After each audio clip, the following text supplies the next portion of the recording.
Is anyone in this room a new licensee where this is your new, like your first new forms day? Have you all been through this before? Maybe a few. So as you know, August 1st, every year here in Minnesota, we go through and we get new forms, right? The Minnesota Association of Realtors has a forms committee. They met 3 times this year to review the forms that were rolled out last year and to identify what changes need to be made for the current climate, what's going on, any buttoning up of items from the NAR 2024 settlement. And so the changes this year are from those conversations. You all will be really glad to know that the changes are minimal this year. We're not looking at anything nearly like what we had last year with the commission changes. I do want to kind of cover some of those changes from last year just because we have been still having a little bit of confusion, especially on the commission side of things. But for the most part, these changes were very small but intentional changes. The forms committee wanted to make things more clear for you and your clients and just have prompting better conversations between you and your clients and you and the other agents on the other side of the transaction. So we do have blocks for an hour. I'll be surprised if we take the whole time. If we do, great. But because they are pretty small and simple changes, we should be good to go. This clicker is right on that table there. Ah, neat. You might be wondering why Santa's here. It's Christmas Eve for me. New Forms Day is like Christmas, so welcome. I thought about pulling out my ugly sweater. If it was like a little cooler, you almost got me in a Christmas sweater today. So 2 QR codes for you, and I'll post all of this on the Facebook group when we wrap up so you can see it. The first one is a full PDF summary of all the changes. So if you want to see the changes and what they're going to look like tomorrow, today, you can go ahead and scan that. The second one on the right-hand side is a summary of the changes. So the Minnesota Association put together, I think it's like a 5 to 7 page document, bullet pointing all the changes that were made. It's a nice summary. And honestly, for most of you, that's going to be sufficient, just if you need something in addition to the class. Anyone? Okay, we're good. So as I mentioned, Forms Committee met 3 times this year. In total, they made 70 changes to the forms. That's between residential and commercial. It sounds like a lot. Most of the changes were improving the language. So again, pretty minimal. For today's class, we're just going to be covering the most common forms on the residential side. We're not going to get into commercial. I'm not going to get into the contract for deed information you need to know form, just the most common ones. And most of the changes this year, like I mentioned, were through the 2024 NAR settlement and just improving based off of what we had rolled out last year.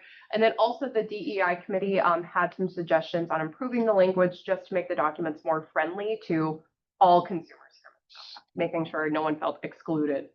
And like I mentioned, there's no new forms this year. So yay. I'm excited for a simple form year. Not that I like training on the hard years, but you know what? For your all sake, I'm happy to see a good small change forms here. So the listing representation form had the most significant changes made to it. I have snippets for everything that you need to know. Anything that's bold is going to be commission or compensation. Anything that's not is language changes. So you're going to see the first 2 and this last one here are changing the pronouns to from he, her to their, and then also changing from he, her to any person due to race, color, creed, etc. Just wanting to be more inclusive again to all consumers here in Minnesota. So last year on the listing representation agreement with the changes, the word total was added on line 115.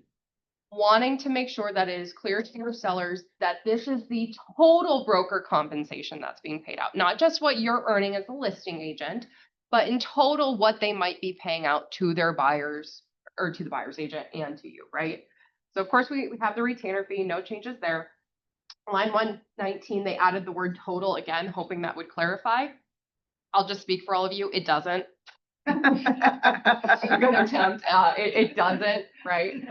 And then to all of your representation agreements, listing rep, facilitator, buyer rep, facilitator, tenant representation, landlord representation, showing agreement, you name it, any kind of form where you could potentially facilitate or represent a client, they added this statement.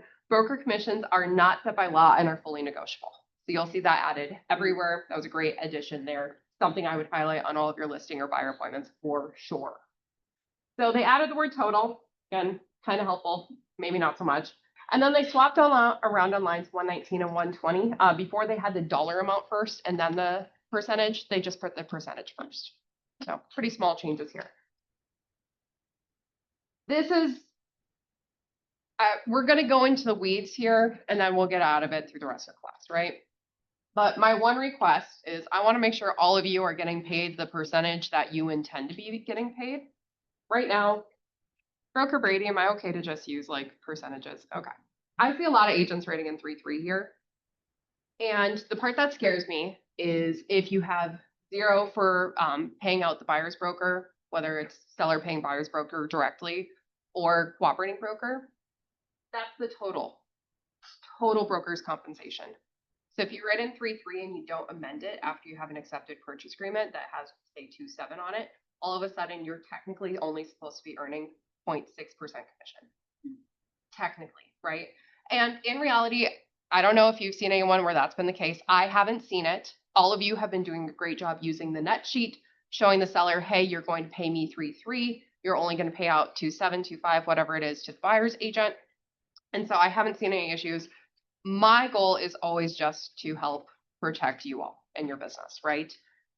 Writing in 3-3 here and 0 for buyer paid is totally fine, as long as you amend it when you get an offer, in my perspective. But I'm not the broker. I'm just here to do what you and your sellers want and to make you happy. But that is one thing that I am noticing. So percentage or dollar amount, whichever is greater. And again, all commissions are negotiable. I'm just using 6% for today's conversation. Any questions on that point? Okay. We're going to kind of stay on it. So if you do, feel free to chime back in. The next big change on the listing rep is they swapped around where the seller pays buyer broker directly and the cooperating broker payout. So you might remember currently this comes before the cooperating broker. They just swapped it around on the page. No language changes in the first section. Lines, what used to be 131, but now it's 124.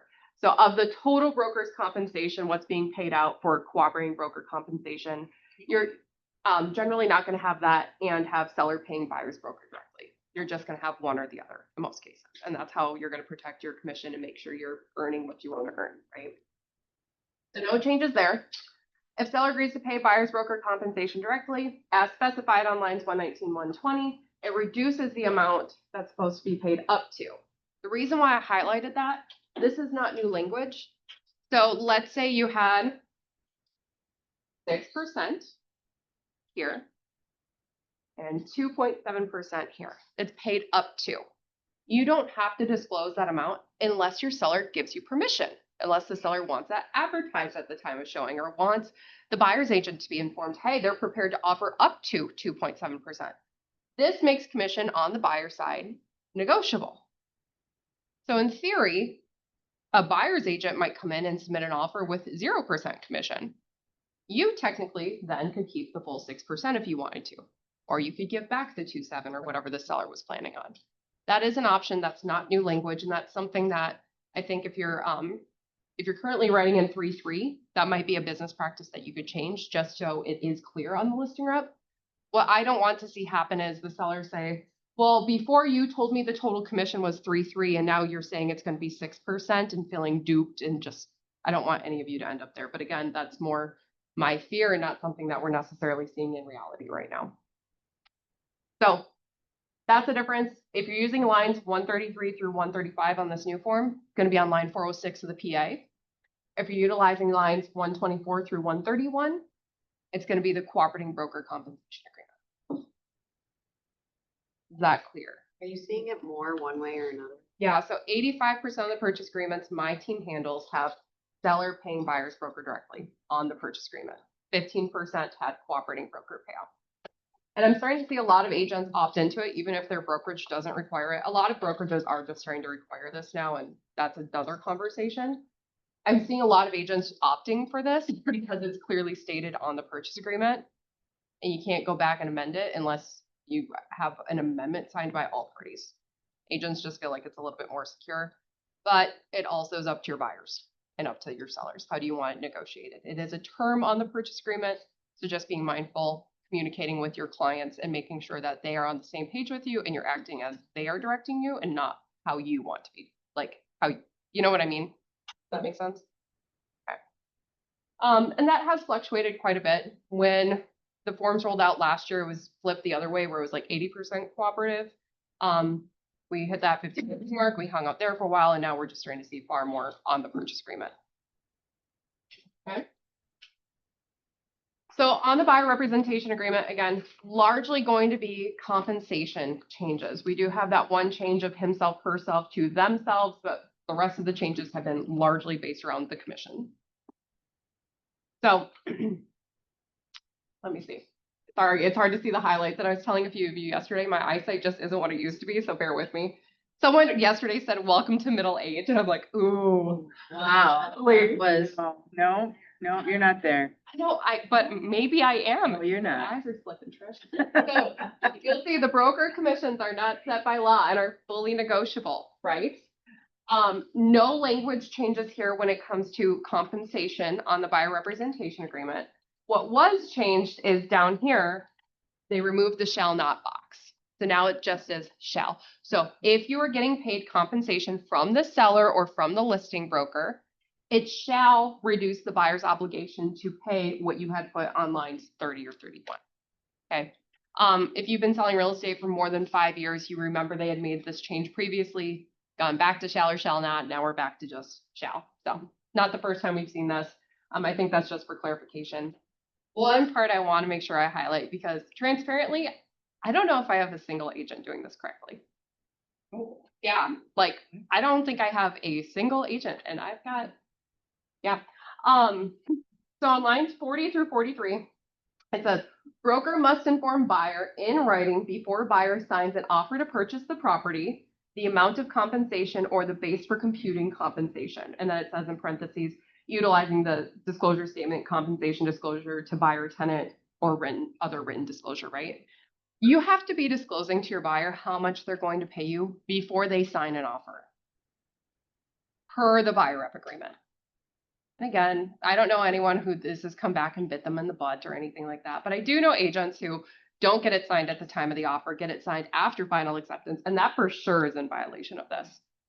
At the very least, get it sent out with the offer, ideally before you even write the offer with the client. Get that disclosed to make sure they know how much they are going to be responsible for paying you. In most cases, I generally see they're only responsible for the broker admin fee, but we still want to make sure we are following the rules as they are written. When you sign this and your client signs that, you guys are both agreeing to this term, right? And talking about the compensation disclosure, they did separate out from the listing broker and from the seller now. So this is going to be something that you just need to be mindful of with your offers. If you're doing cooperating broker compensation, utilize lines 7 through 9. If you're utilizing 406 of the PA, use between 10 and 12. And of course, if the buyer is paying any of your commission or the broker admin fee, you'll use between lines 13.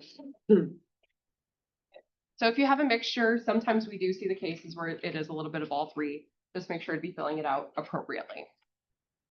Any questions on this one? Cool. On the purchase agreement, only 2 changes this year. So first they moved around where the buyer is required to lock in their interest rate, and then they made one change that I know we're going to be really happy to see. So this locking in of the mortgage interest rate, the language has not changed here. They just put it directly after where we're stating the terms of the mortgage. Now it's directly after that where the buyer can lock in 5 days after final acceptance or any time prior to closing as required by the lender, right? So that's now here before the written statement information, but that's it. That's the only change there. And then the one that we're really happy to see, this is like, if I'm giving out A+ gold stars to the forms committee, this is it. They added the language on 406, 407, whichever is greater. So before, if you wrote in 27 and 0, well, which one is it, right? Now it's clearly stated whichever one is greater. So I'm happy to see this one. Thanks, forms committee. However, I'm taking away the gold star. So they also added that same language on line 20, but failed to include the whichever is greater. Just beware. Yeah. Did they not ask? Why don't they consult you? Or why are you not on the forms committee? I've applied, Trish. They don't want me. I'm not a licensed agent, right? And I think that's probably a thing. But I do have requests. You all are licensed agents. And at the end, I have my wish list and I have a screenshot, like a QR code to their form submission for Okay. so just be mindful of that. It's also not stated for the seller paid closing costs. That again, I have all these, like, I've never actually seen it be an issue, but I just want to help like bulletproof your businesses and like beware, but like just don't write in zero if you don't mean to say zero here. Okay, be careful. Odds are, well, no, I'm not going to say that. Yep, just be careful, be mindful. This one, okay, they can have another gold star. Happy to see this one. Sale of buyer's property contingency. They only made a few changes here. They changed it from business days to calendar days. A little bit easier to calculate, a little bit more clear. It's the only change on this form. Okay.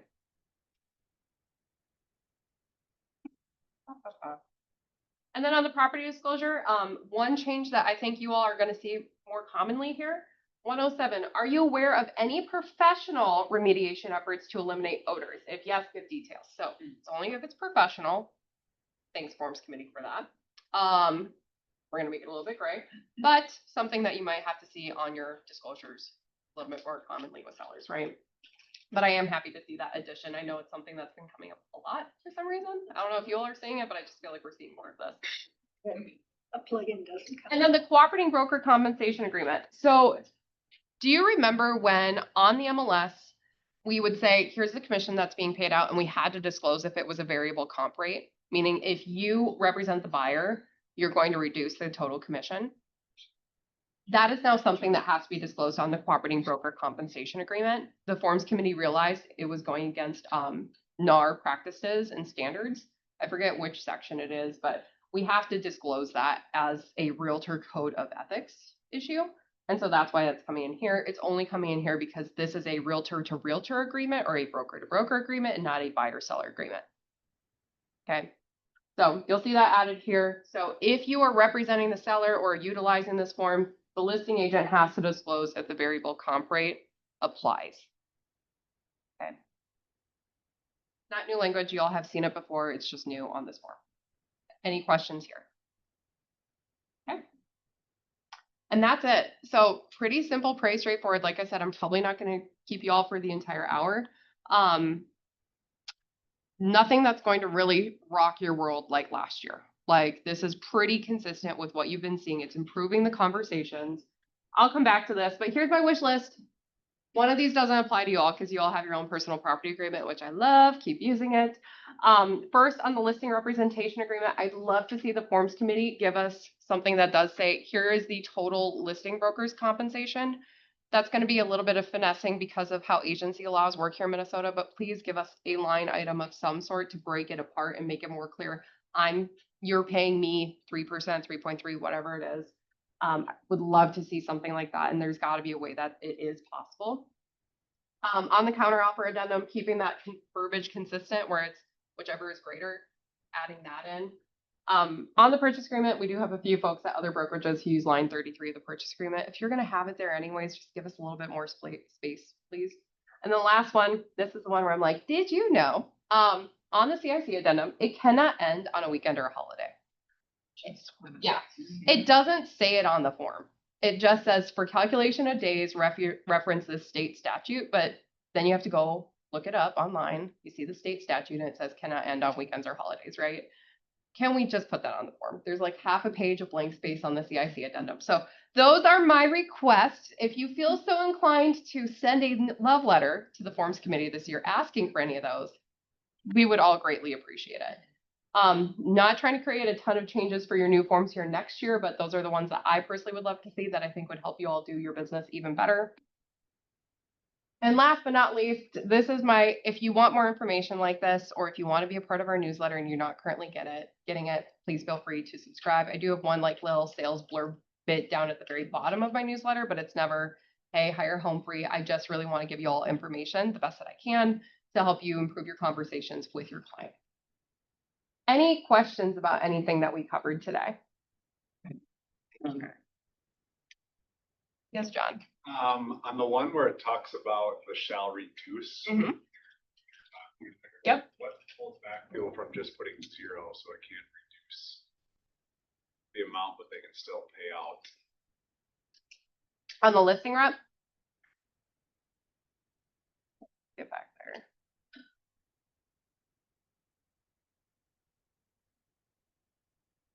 There we go. Maybe you covered it and I missed it. Yeah, you're good. Um, yep. So you can write in 0 here. You can put in 0 for cooperating broker and 0 for payout. The thing is, you just need to amend it if you accept an offer that does have a payout of some sort. So let's say you have 0 here, 0 on line 124, and you only have your 3.3% commission here. When you accept an offer, this says total broker's compensation, not what you're getting paid. It's what the listing broker and the buyer's broker, like the total amount that the seller might potentially pay out, right? And because of that, we need to amend this if you accept an offer that's paying out buyer's compensation. Yes, Matt. I'm gonna step in here, okay? Please. Yeah. So Alex and I were talking about that this week and earlier when you were going through it, but, and I told her I was gonna talk to the attorneys.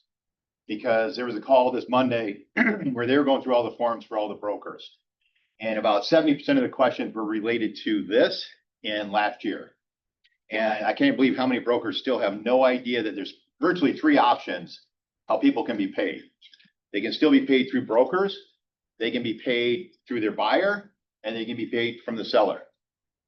So I told Alex, let's talk to the attorneys. The attorneys got back to me yesterday after the Twins game.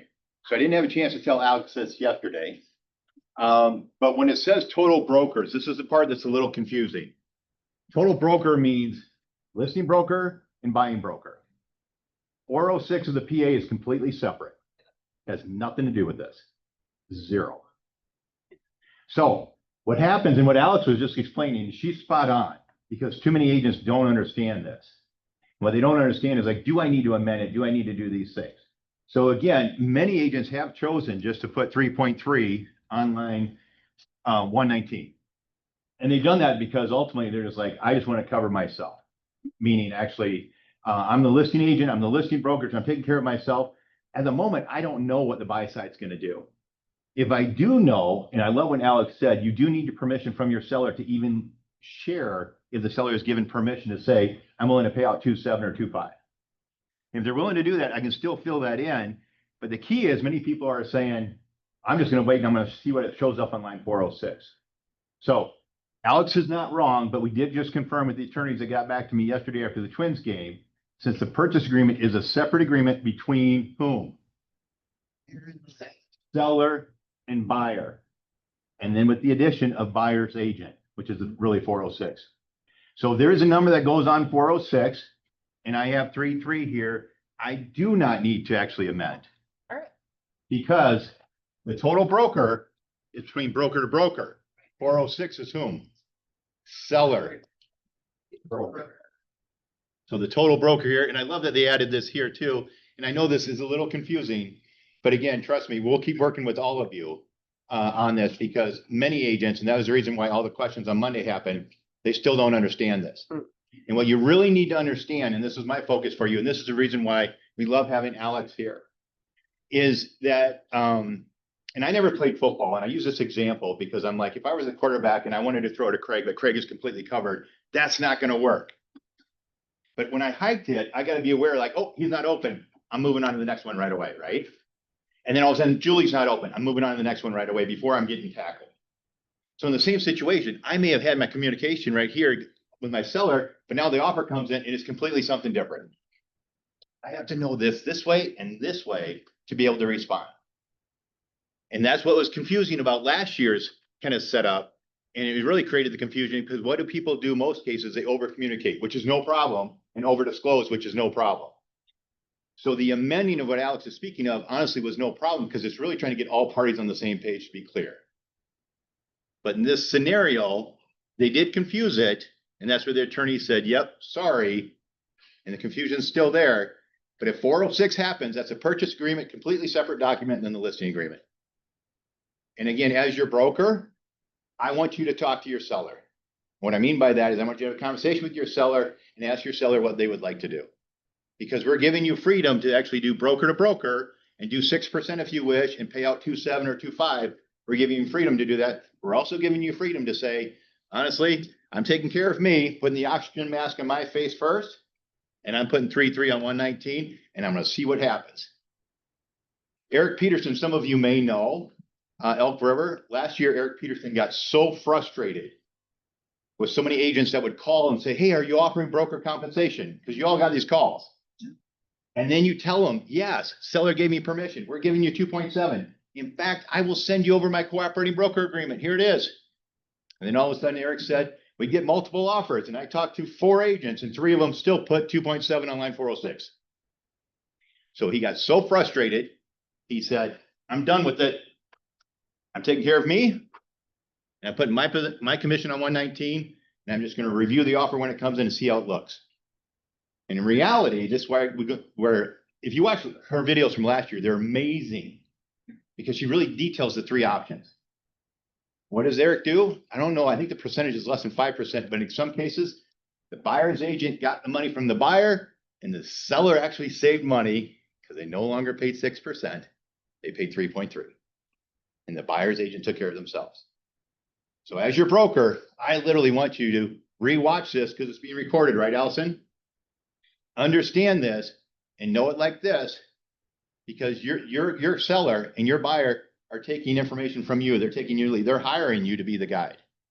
So again, I love that the changes are few, but this is still where the focus is because this is still the confusing part. Craig. And just make sure you're doing a net sheet, because then you can have this conversation very clearly with you. He's not in the room. I was in Minnetonka yesterday and I was doing something similar to this in Minnetonka yesterday. But I gave Steve Schneeberger props. Because earlier this year, we were taking to court. Steve had a client. We talked about this, but Steve had his net sheet signed from the seller. And once the judge saw the sign, he said dismissed. Too many people are still sending in their seller net sheet without it being signed. That means there's been no conversation. Or at least we can't legally say there has been because we don't know if there has been. So Craig, thank you for adding that. Randy. 3.3 is here as total compensation. And then it comes in that on the purchase agreement that the seller is going to pay another 2.7. Doesn't this have to be amended to be 6? What did I just say? You said no. Correct. But the total compensation is. Total compensation, it says total broker compensation, which means broker, listing broker, and selling broker, which is listing agent, buying agent. Total broker. Total listing. Broker. Listing. Broker. All broker. Purchase agreement's over here, completely separate one. Oh, it's going to the Going from the seller from to the broker. buyer, so it's not to the broker, and that's what you're pointing. Yep, exactly. Broker to broker, consumer, who the seller is, the broker. 2 different things, places where the seller. No, I understand. We're just talking. And I just want to say what Alex has been doing, I love her and I love what she's been doing. Because we talked about this and that's the reason why I said, I'm going to call again and I'm going to talk to them. And the attorney said, yep, we get this question weekly for a year. And then Monday's call, 70% of the questions were like, and people were like, why didn't we do this? And people were literally saying, love that you added whichever is greater. Thank you. That helps. Because I told some of you probably a month ago, I got 2.7% and $4.2 million. So if they write it that way moving forward, whichever is greater. So here's the other thing I want to share. I love that Craig Johnson's in the room. Craig was the only person out of all of our agents that reached out to me because he was reading his information from MLS, stating when they were actually going to talk about it. Do you know all? When are they going to talk about what we're talking about today? Do you know? After the fact, like when? Like 2 more weeks. Sign up for the class. Yeah, which is great. So we asked Alex to come today, and I love her for coming today. So we're getting ahead of it, which I want to just add, Allison, when are our forms available? Tomorrow. So what this means is, as your broker, will you receive a form that says 824 from someone? Yes, you will. It's just natural because it's going to happen. Because again, they're not doing this for 2 weeks. So we're still going to see 824. But we are actually working right now while Alex is here. So we're going to actually work 825. So you're going to start seeing that. The form's going to be available tomorrow, which means what are you agents going to have to do? Upload the new forms and then start using them. One of the things that I'll post on Facebook and after this is wrapped up, so if you are an agent of our company, we update your forms for you. If you are not, I'm gonna give you the full list. Here's what I would include in your listing templates, buyer templates, offer templates, the order I would have them in, the fields that I would fill out, making it as simple as possible for you. When you set up your MLS templates, it doesn't take more than 10 or 15 minutes, and then they're all set for the rest of the year, unless they do a change to like the single family input sheet halfway through the year. But other than that, then you don't have to touch it again. Okay, I love what you just said, because you said you're gonna send that out so that even the order that you said, Yeah. right? Okay, now I love all my friends that I'm seeing, looking at face to face, but I also recognize we have 100 friends that aren't even here. And sometimes we don't even see 75 of those friends, right? So you're gonna do that. Is there any other thing that you might be able to do with those templates to kind of actually help some other friends? Meaning like, you'll send it out, but could you offer a session where you just come and literally say, bring your computers in and we can do templates? We can probably do that. Sometime in August once the forms are actually available, so we'll get something on the calendar. Okay. Yeah, where we can do like an actual setup. And again, that class, if you want like the assigned tutorial, it's like an hour and a half. If Yep. you don't, it's about an hour. So, Okay, all right, I'm gonna sit back down. Thank you, Alan. and Randy, thank you for asking that question because I'll be honest, I was like, I don't understand how we don't need to amend it until we got that pointed out. So thank you for asking that question because now I feel like I get that. We all learned something here today. Exciting. Any final questions about the forms? All right. Well, you all are all set. You're ahead of most realtors here in the state of Minnesota at this point. Good luck to you and your clients. Thanks, Alex. Is that? Yes. Yes. Right. Yeah.